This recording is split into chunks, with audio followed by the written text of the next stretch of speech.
Boa noite, meus queridos. Estamos aqui reunidos mais uma vez para mais uma noite de estudo na casa de Mãe Maria, de Nazaré. E creio que todos ainda impactados por aquelas cenas que estamos vendo aí nos últimos dias na TV, por conta dessas tragédias que a chuva tem causado, não é, na região sudeste, vários estados aqui da região. A nossa região foi muito atingida, né? E nós ficamos com o coração apertado, né? Doído, sofrido, empático, né? Tentando nos colocar no lugar daquelas pessoas e mesmo tentando imaginar a tamanha dificuldade que eles estão passando, só eles sabem o que é ver, né? O pouco que tem, a maioria gente muito humilde, né? E os relatos são muito assim, comoventes e dói. Imagine se dói em nós que estamos ouvindo e vendo de longe, imagine quem está vivenciando todo aquele terror, né? Pessoas perderam seus entes queridos e com certeza a maioria está sem um rumo, uma perspectiva, e muitos perguntam por que, meu Deus, permites isso? Por que, meu Deus? Né? Então, nós temos a consciência de que não é castigo. Deus não castiga ninguém. Que não há engano. Né? Ninguém está no endereço errado. Cada um passa por aquilo que precisa passar. No reino de Deus não há injustiça. Então, quando acontecem essas grandes tragédias, acontece também um grande movimento de solidariedade, de compaixão, parece que desperta, né, aquilo que está adormecido. Então são pessoas que precisam passar por aquele tipo de resgate e as pessoas que precisam praticar o amor e a caridade. E ali Deus, né, em sua grande sabedoria, dá a oportunidade de um resgatar e o outro praticar aquilo que precisa ser praticado. O Luiz falou duas palavras que eu ouvi ao longo do dia, né? Que quanto mais se é dado, mais será cobrado. Se temos consciência, nós temos que passar essa consciência adiante, né? Então, continuemos a orar. A oração pode muito realmente seus efeitos. Quem puder doar, doa. Quem puder ir ser voluntário, seja. E quem só puder orar, ore, que é uma grande ajuda, um grande amparo. Então vamos ao estudo dessa noite. Estamos estudando o livro dos médiuns, né?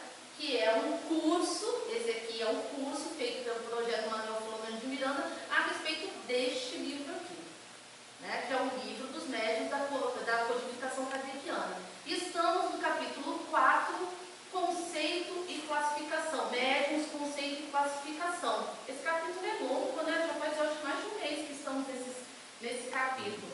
Mas o nosso irmão Marcos Sereno vai finalizar o capítulo na semana que vem. E o doutor Izê vai entrar no assunto abrindo um novo capítulo, capítulo 5, sobre a mediunidade dos animais. É possível, né? A mediunidade dos animais, é interessantíssimo esse assunto. Então, para começarmos, eu quando fui preparar o estudo, eu uso como base a fonte, né? Então, eu estudo aqui e ali. Então, eu fico me equiparando aqui, baseado aqui, para desenvolver o estudo ali. Né? Porque aqui é uma forma reduzida. Eles pegam os capítulos e resumem para ficar mais fácil, melhor compreensão, né? Então, aqui, por exemplo, capítulo 4. Se for botar o capítulo aqui, são mais de 20 páginas, né, que tem. Né? Então, eu achei a introdução do Allan Kardec nesse capítulo que tem o título de Médiuns Especiais. Aptidões, ou seja, habilidades especiais dos médiuns. Cada médium nós estamos passeando, né, sobre as categorias mediúnicas, né, ao longo desse estudo do capítulo 4. E agora nós vamos falar sobre essas aptidões desses médiuns. De cada categoria mediúnica tem os médiuns especiais, não que o ser humano seja especial. É a aptidão, a habilidade que ele tem, né? Então, Allan Kardec começa. Além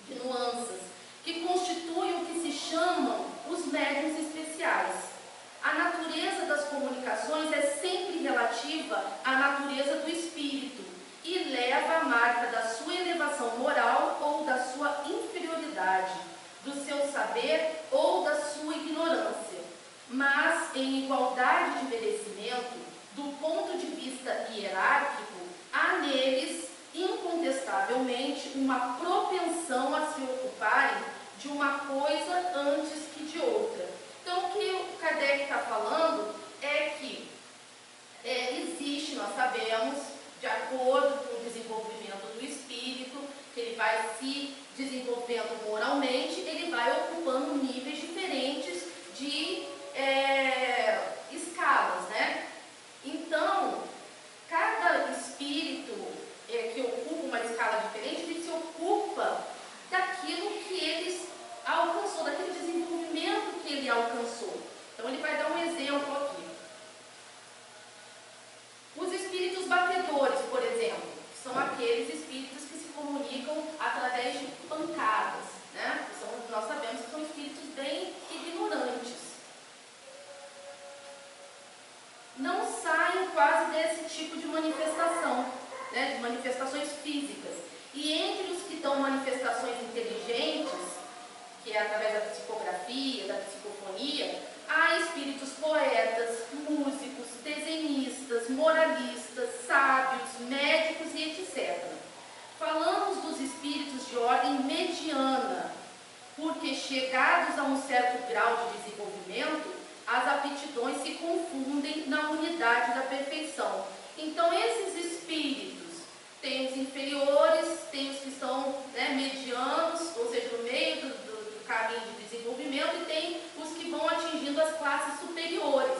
Então, quando eles chegam às classes superiores, eles se desprendem das suas questões, das suas vontades, das suas habilidades, e começam a trabalhar em prol do bem da humanidade, do bem comum. Então, eles passam a trazer mensagens que vão trazer o benefício para a maioria das pessoas. E esses espíritos que eles falam que estão nessa classe mediana, eles buscam trazer aquilo que lhe agrada, que é agrado do próprio espírito, né? As habilidades dele, quer mostrar essas habilidades deles, e não se preocupando se vai alcançar a maioria das pessoas. Então, conforme o espírito vai evoluindo, ele vai deixando o seu eu, as suas vontades, e trabalhando mais para os outros, do que para ele. Mas, ao lado da aptidão do espírito, há a do médium, que é para o espírito um instrumento mais ou menos cômodo, mais ou menos flexível, e no qual descobre qualidades particulares que nós não podemos apreciar. Então, o espírito tem uma habilidade, o médium também tem, e o espírito é capaz de reconhecer no médium aquela habilidade que ele precisa, que é compatível com a habilidade dele, e que nós, os encarnados, até mesmo o próprio médium nem sabe que tem, né? Ele desconhece, mas o espírito é capaz de reconhecer no médium que esteja presente numa reunião mediúnica essa aptidão compatível com as aptidões dele, e então ele vai dar preferência a usar esse médium, né? E aí Allan Kardec dá um exemplo. Tomemos uma comparação. Um músico muito hábil tem sobre a mão vários violinos, que para o vulgo, ou seja, a pessoa que não conhece da música, do instrumento, seriam todos bons instrumentos, mas entre os quais o adista, o músico já consumado, faz uma grande diferença. Então, percebe nuances, ou seja, diferenças delicadas, que o farão escolher uns e rejeitar outros. É a mesma coisa aqui que ele fala sobre os espíritos. O músico, ele consegue perceber, muito obrigada, Miguel, ele consegue perceber a diferença entre os violinos que qualquer um de nós jamais perceberíamos, acharíamos, igual, todos são iguais. Mas o músico habilidoso, ele sabe, depois ele vai usar aquele que melhor lhe servirá. Então, vamos falar sobre essas variedades comuns aos médiuns escreventes, ou seja, os psicógrafos, e os falantes, que são os psicofônicos.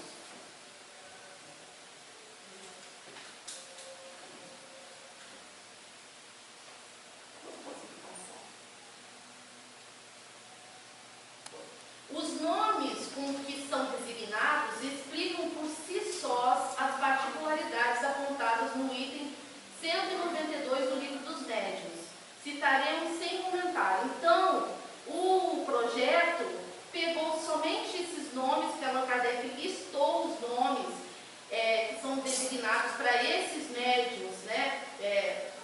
Essas nuances, essas diferenças que existem entre esses médiuns, dessas categorias de psicografia e psicofonia, e eles estão falando que os nomes explicam por si só do que estão sendo falado, né? Então eles resolveram citar só os nomes sem comentar, porque aqui no Livro dos Médiuns, item por item, tem um extenso comentário. Eu vou comentar um pouquinho para não ficar assim. É fácil entender do que se trata, mas para não ficar. Então, ali tem essa lista. Os médiuns, de acordo com o desenvolvimento da faculdade. Segundo o desenvolvimento da faculdade, médiuns noviços ou novatos, aqueles cujas faculdades não estão ainda completamente desenvolvidas. Os médiuns improdutivos, os que não conseguem obter senão coisas insignificantes, traços ou letras sem continuidade. Então são improdutivos porque não trazem comunicação nenhuma, né? Só que aquele rabisco, aquele traço não tem, né? Uma clareza. Os médiuns feitos ou formados, estes são aqueles cujas faculdades medianímicas estão completamente desenvolvidas. Realmente os nomes, né, são claros. Médiuns lacônicos, aqueles cujas comunicações, embora fáceis, são breves, sem desenvolvimento, usam poucas palavras. Os médiuns explícitos são as comunicações que obtêm toda a amplitude e toda a extensão que se pode esperar de um escritor. Então eles escrevem explicitamente tudo que o espírito vem trazer, a mensagem, né? Os médiuns experimentados são aqueles médiuns experientes que, através de muito trabalho, muito estudo, anos de dedicação, eles têm experiência suficiente até de identificar o espírito que está se comunicando, ainda que o espírito venha, né, com aquela esperteza de se disfarçar de um nome venerável, né? Ainda assim, esse médium experiente, né, que está ali como os experimentados, eles são capazes de descobrir, de perceber, né, que é um espírito inferior se passando por um nome venerável. Os médiuns flexíveis, aqueles cujas faculdades se prestam mais facilmente aos gêneros de comunicações. Então, esses médiuns, a maioria, a grande maioria, quase todos os espíritos inferiores, superiores, medianos, conseguem se manifestar através desse médium, né? E esta variedade de médiuns se aproxima muito dos médiuns sensitivos. Os médiuns exclusivos são totalmente ao contrário dos flexíveis, aqueles pelos quais um espírito se manifesta de preferência e mesmo com a exclusão de todos os outros, e responde por aqueles que se chamam por intermédio do médium. Isto se prende sempre a uma falta de flexibilidade. Quando o espírito é bom, pode se ligar ao médium por simpatia e com uma finalidade louvável.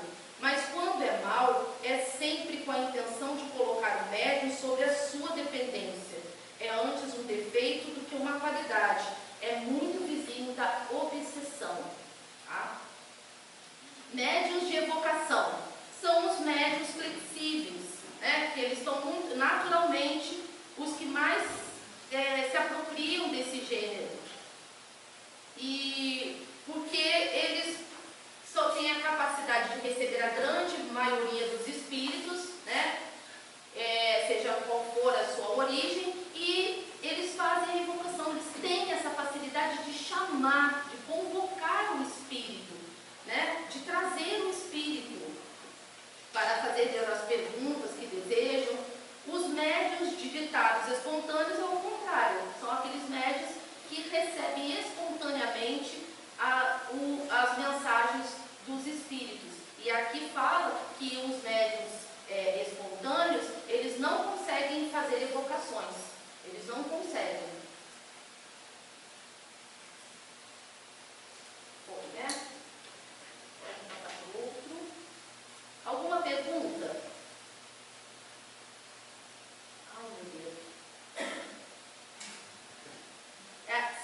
gênero e a particularidade das comunicações. Agora nós vamos falar mais sobre, estávamos falando mais sobre o desenvolvimento mediúnico, e agora nós vamos falar sobre das comunicações. Aí tem a lista, né? Médiuns versificadores, que obtêm mais facilmente do que outros comunicações inversos. Então, mas por que, né, o espírito vai trazer uma comunicação inversa? Porque tem pessoas que amam fazer versos, que tem cadernos, livrinhos de versos desde criança. Então, o espírito ele não muda. Ele leva daqui tudo o que ele é do outro lado da vida. É a mesma consciência, é o mesmo ser. Só deixou o corpo físico. Então, quando ele tem a oportunidade de se comunicar, ele vai querer colocar aquilo que ele acha que ele é talentoso, a habilidade dele. E ele vai trazer. Tem livros mediúnicos, né, que vendem nas livrarias espíritas, de versos e poemas que os espíritos trouxeram, né, que foram psicografados e são lançados. Então é por isso. E aí eles identificam um médium que tem esse mesmo gosto, que tem essa mesma habilidade para usar esse médium, porque com mais facilidade ele vai trazer esses versinhos, né? Os médiuns poéticos é a mesma coisa, são espíritos, né? São os médiuns que são usados pelos espíritos que trazem as suas mensagens através de poemas. Então são aqueles, como está aqui, ó, cheios de expressões de sentimentos, termos afetuosos.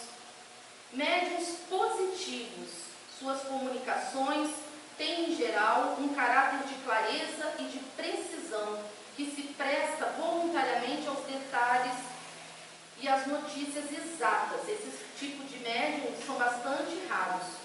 Médiuns literários não têm nem o vago dos médiuns poéticos, ou seja, não são nada poéticos, nem o terra-terra dos positivos, mas dissertam com sagacidade. Seu estilo é correto, elegante e frequentemente de uma notável eloquência, falam muito bem. Então aqui, né, uma pessoa que vai dar uma psicofonia, né, e que o espírito escolhe esse médium por ele ter essa facilidade de transcorrer a comunicação com toda a clareza, eloquência. Médiuns incorretos podem obter coisas muito boas, pensamento de uma moralidade irrepreensível, mas o seu estilo, ou seja, o estilo do médium é difuso, é incorreto e sobrecarregado de repetições e termos impróprios. Médiuns historiadores são aqueles que têm uma aptidão especial para o desenvolvimento históricos. Médiuns científicos, não dizemos que são sábios, porque podem ser muito ignorantes os médiuns, né? E não obstante a isso, são mais especialmente próprios para comunicações relativas às ciências. Aí fala assim, o espírito, nós não estamos vendo aqui que o espírito escolhe o médium de acordo com as aptidões que lhes são compatíveis, né? Então ele escolhe uma pessoa ignorante para falar de termos científicos. Então nós vamos ver, isso aqui não foi uma colocação do Erasto, aqui no finalzinho nós vamos ler, mas a explicação é que nessa vida o médium não entende nada de assuntos científicos, não entende nada de história, pode não entender nada de assunto nenhum nessa, mas o espírito consegue ver, né, no arquivo, no registro da memória, que em vidas passadas o médium aprendeu sobre esses assuntos e está guardado lá de forma latente na sua memória. O espírito consegue perceber, acessa e usa aquele médium. Pois não, querido? Suas matrizes. Hã? Matriz. Ah, sim. Sim. Quando a gente fala em matriz, também sobre isso, assim, o arsenal de conhecimento que o médium traz de outras encarnações, e o espírito percurso, o percurso do médium, ele não sabe disso, durante o nosso passado. Então, os espíritos percebem mais. Então, pode ter sido na quinta, na décima encarnação, no dado momento que ele possui todo o conhecimento, aí na atual encarnação ele não tenha o menor traço dela, é nesse ponto que os espíritos vão acessam ali, né? Até porque nós sabemos que o conhecimento não se perde, né? Uma coisa, tudo que nós aprendemos fica guardado, registrado em nossa memória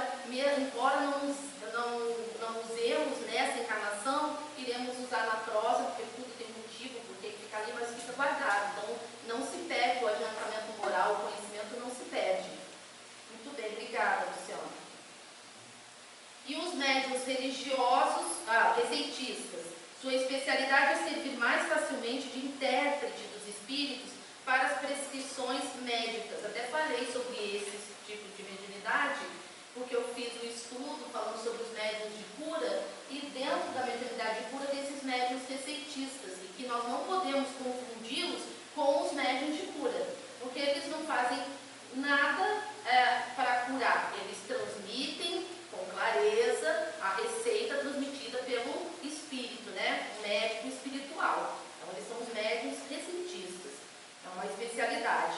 Médiuns religiosos recebem mais especialmente comunicações de um caráter religioso. E os médiuns filósofos e moralistas, suas comunicações têm geralmente por objeto a questão moral e de alta filosofia.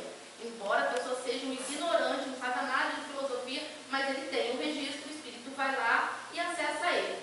Mas e se não tiver um médium com essas aptidões especiais ali para servir lá na noite do trabalho? O espírito não vai se comunicar? Ele vai se comunicar, só que não vai ter tanta facilidade. Nós não preferimos o que é mais fácil? Eu tenho controle para mudar os canais da televisão.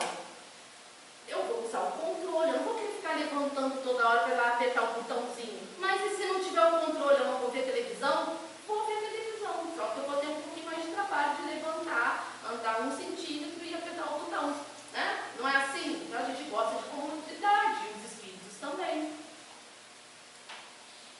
E os médiuns de comunicações triviais, ou seja, simples e obscenas. Essas palavras indicam o gênero de comunicações que certos médiuns recebem habitualmente e a natureza dos espíritos que as dão habitualmente, né, e trazidas pela natureza dos espíritos que as dão. Isso acontece não é pela inferioridade do médium. Às vezes o médium, nesta existência, é a mesma coisa. E talvez, né, tenha um comportamento exemplar, não use desse palavreado, não pense dessa forma, mas ele já vivenciou desse jeito em outras vidas. Aí o espírito não muda. Nós, né, diariamente, quando saímos por aí, encontramos pessoas que costumam se dizer, né, de 10 palavras que a criatura fala, 8 são palavrões, são gírias, né, que não tem traquejo nenhum no falar e só falam de assuntos chulos, rasos. Então, como é que esse irmãozinho vai se manifestar? Ele virou santo? Não, ele vai usar o palavreado que está acostumado. Então, o médico pode até ficar chateado, entristecido. Poxa, está lá psicografando, não sabe nem o que está escrevendo, quando abre o olho, uma coisa horrorosa, cheio de palavrões, de coisas obscenas, né? Ele fica, mas é a habilidade que o espírito encontrou e vai usar aquele irmão, né?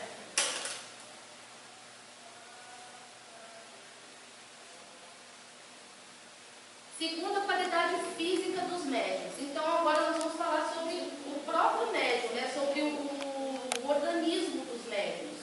Dividem-se em médiuns calmos, velozes ou convulsivos. Tratamos dos médiuns convulsivos no capítulo Inconvenientes e Perigos da Mediunidade. Já foi esse capítulo? Não, né? Acho que é mais pra frente, tá? Mas aqui, na fonte, fala nos seus comentários bem rapidinho sobre esses médiuns calmos. Os que escrevem sempre com certa lentidão e sem experimentar a menor agitação. Escrevem normalmente. Médiuns velozes escrevem com uma rapidez maior do que poderiam escrever em estado normal, ou seja, quando não estão mediunizados, escrevem mais lentamente. Quando estão mediunizados, escrevem com muita velocidade, né? Os espíritos comunicam-se por eles com a prontidão de um relâmpago. Dir-se-ia que há neles uma superabundância de fluidos que lhes permite se identificar instantaneamente com o espírito. É mesmo muito cansativo, porque desprende muito fluido. Médiuns convulsivos são de um estado de excitação quase febril. Sua mão e algumas vezes o corpo todo é agitado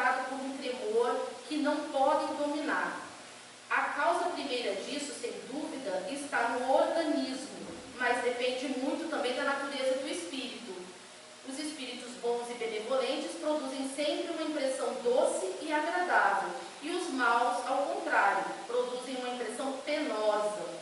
É preciso que esses médios convulsivos não se sirvam, senão raramente, de sua faculdade medianímica, cujo uso muito frequente poderia afetar o sistema nervoso do médium. E agora, para finalizar o estudo da noite, tem esse esclarecimento trazido pelo espírito Erasto. Todos esses matizes são variedades de aptidões, ou seja, habilidades de bons médiuns. Quanto aos que têm uma aptidão especial para certas comunicações, como científicas, as históricas, médicas e etc., acima de sua capacidade atual, estejais persuadido que possuíram esses conhecimentos em uma outra existência. Então foi aquilo que eu havia falado, que eu vi aqui, havia falado há pouco tempo atrás. Já os médios já têm esse conhecimento, embora não seja nessa existência, em outras fica registrado, o espírito vai ali e usa. Se não tiver um médium que seja compatível com as suas habilidades, eles vão usar um médium que não tem essas habilidades. Vai ser um pouquinho mais difícil de trazer as suas comunicações, mas ele não vai deixar de se comunicar, né? Bem, meus queridos, antes de terminar, sobraram ali uns 10 minutinhos, como eu sabia que o estudo relativamente curtinho, eu trouxe uma música e um vídeo, para a nossa reflexão. Me chamou muito a atenção, foi uma coisa assim que eu creio, que a equipe, inevitavelmente, tenho certeza, a equipe aqui que rege o trabalho de estudo de quarta-feira, proporcionou, esse alinhamento de pensamento, porque o seu Jô compartilhou comigo um dia, querida, e compartilhou a música só. Quando eu ouvi a música, eu vou usar essa música no estudo. Aí fui lá e falei com o seu Jô, agradeci, falei da minha intenção e pedi que ele não compartilhasse no grupo do SEAB, para ficar surpresa. E aí veio a resposta, foi com essa intenção que eu te enviei.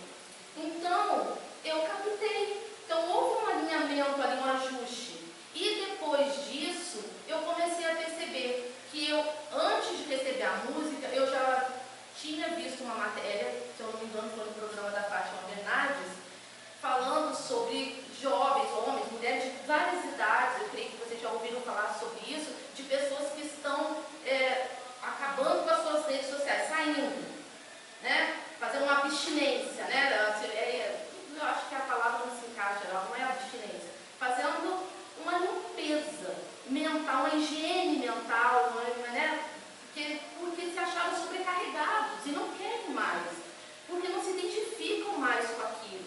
E saíram, e estavam os relatos falando que as pessoas criticam, Ai, você saiu, ai, que loucura, Não conseguem compreender que para certas pessoas aquilo estava fazendo mal. E que quando algo está nos fazendo mal, o melhor é abster-nos, daquilo que está nos fazendo mal. Então, independente de religião, não são pessoas religiosas, a maioria ali não quis mais para se libertar porque estavam se sentindo aprisionados. Tudo que é demais faz mal, prejudica. Temos que usar com moderação, com sabedoria. E aí eu fui percebendo uma série de ligações, porque a música fala desse universo paralelo, dessa vida paralela, que as pessoas vivenciam nas redes sociais, abusando das redes sociais, que projetam nas redes sociais uma vida imaginária. Porque até aí na pílula veio o rapaz, aquelas pílulas do Evangelho, que é compartilhado diariamente lá no SEAB, trouxe um exemplo. Ali é como se fosse um espetáculo. E a bruxia? E lá atrás dos palcos, quando a cortina fecha, como é que está a vida da pessoa? Porque a pessoa só se apresenta maquiada, produzida, passeando, linda, maravilhosa, como está? Então ali não é a vida real, ali é uma peça de teatro, E as pessoas começam a desejar ter a vida dos outros que é mostrado na internet. né? E vão se perdendo. E aí teve uma pesquisa feita no Google, que o Google viu as perguntas mais acessadas, as pessoas perguntando como eu faço para ser bem visto pelo outro, como eu faço para fazer sucesso entre os meus amigos, pessoas carentes, né? Perguntando por uma máquina, um Google, né? Esperando uma resposta, querendo ser felizes, querendo uma receita de felicidade, uma pesquisa. Então as pessoas caem num vazio existencial terrível e aí nós vemos essa disseminação de doenças psíquicas, né? Doenças aí de depressão, de um monte de síndromes, né? Causados por esse vazio. E aí foi um monte de mensagens, de vídeos, que usando outras palavras, usando outros temas, culminavam nesse mesmo assunto, né? Nesse mesmo assunto, nessa mesma questão, que devemos nos preocupar com a espiritualidade. Nós estamos aqui pela nossa reforma íntima. A felicidade não é esse mundo, é um mundo de provas e expiações. Não podemos esperar coisas mirabolantes, temos que identificar a felicidade em coisas simples. Então, eu trouxe essa reflexão, falou muito comigo, reviu meus conceitos, os meus valores, me fez pensar em muita coisa e espero que cada um, lógico, vai tirar as suas próprias conclusões, né? E que seja uma bênção na vida de vocês também. Precisa retomar uma tradição do cristianismo oriental, que é chamada Igreja Ortodoxa, que é o cultivo do silêncio e da interioridade.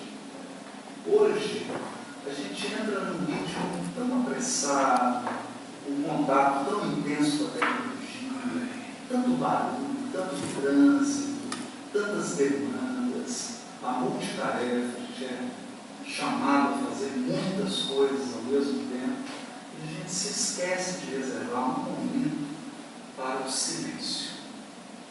Aquela hora em que a gente acalma os pensamentos, as emoções e intensifica a nossa percepção, não só dos 5 sentidos, como também de um sentido espiritual, que é uma percepção intuitiva da alma para os rumos que a nossa vida está tomando. Esse silêncio interior, que é chamado de exicasmo na tradição oriental, ele é fundamental porque ele representa um momento de descanso da terra. Na natureza é assim também. Depois de um dia, vem a noite, depois de um período de germinação e frutificação, a terra repousa, onde ela intensifica os nutrientes, onde ela recupera as forças. E a gente precisa aprender também a fazer essa parada diária, fazer esse silêncio, fazer esse mergulho para ouvir o nosso coração no meio dessa multidão de atividades. Para que a gente não seja apenas um robô fazendo milhões de coisas, mas sem alma. Então, recuperar o silêncio e, se puder, agregar a esse silêncio interior a prece, o hábito da conexão superior, aí nós temos uma forma de prevenir o desgaste mental, o desgaste emocional, que tem provocado tanto estresse, tanta depressão, tanta tristeza, tanta angústia. Como diz a música do rock dos anos 80, muitos temores nascem do cansaço e da solidão. As ações não se aprendem, pode trabalhar a prevenção do suicídio nessas faixas etárias. A evangelização infanto-juvenil, ela pode ajudar se ela tirar o foco da doutrina, da doutrinação, da ortodoxia, e ela focar na vida. Porque o que nós temos observado, infelizmente, é que em alguns processos de evangelização, a preocupação do evangelizador é com o conteúdo. Né? Então, é uma preocupação conteudística. É como se ele tivesse um programa e desesperadamente ele precisasse cobrir o programa. E aí isso nos lembra o ensino médio. Né? vestibular, o problema do Enem, e você tem que ir naquela correria, como se a vitória do Espírito sobre si mesmo, como se o resultado da sua encarnação dependesse dele saber determinados conteúdos ou número de questões dos Espíritos. Eu penso que se a evangelização foca na preparação para a vida, e a preparação para a vida começa, por exemplo, leis morais, lei de adoração, a prece. Então, treinarmos, educarmos para a prece, educarmos para a vida em sociedade, educarmos para a lei de justiça, amor e caridade, educarmos para o perdão, educarmos para a tolerância.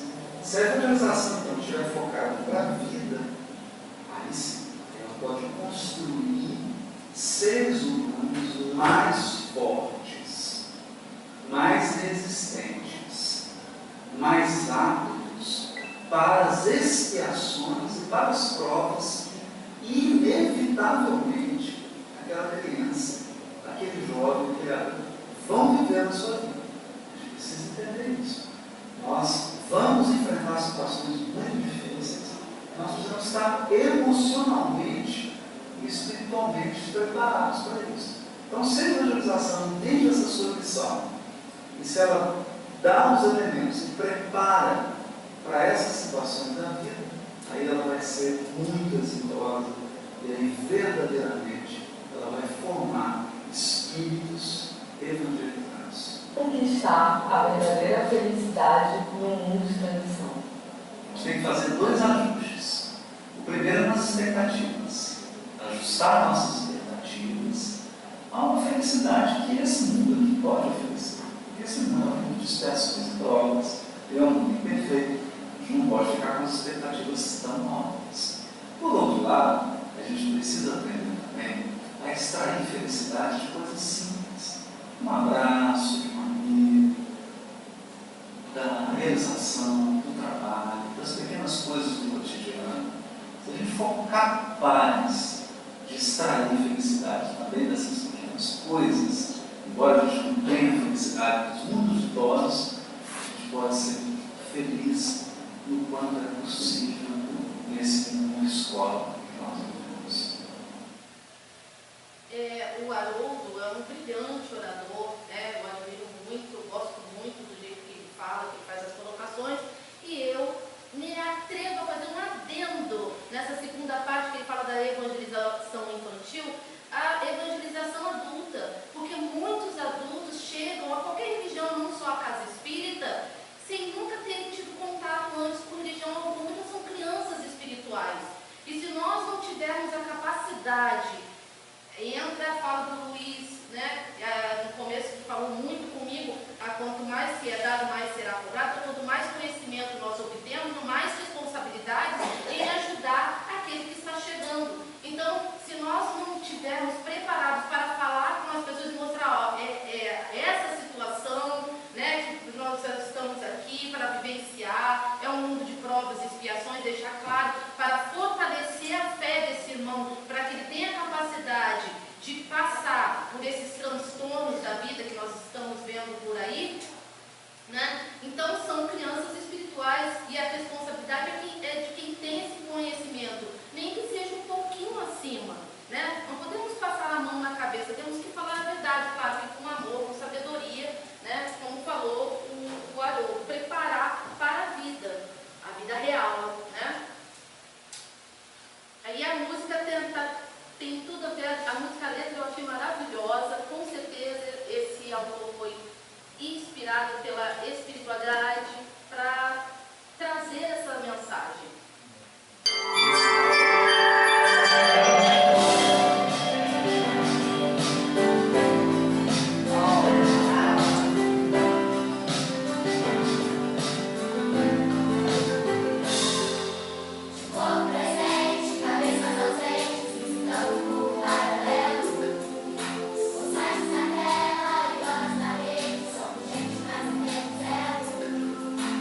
Somos gente, mas não temos ela.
tenha nada, mas Ele espera tudo de nós, porque nos dá conhecimento suficiente para entendermos que estamos aqui para a reforma íntima, para nos reconectarmos com Deus.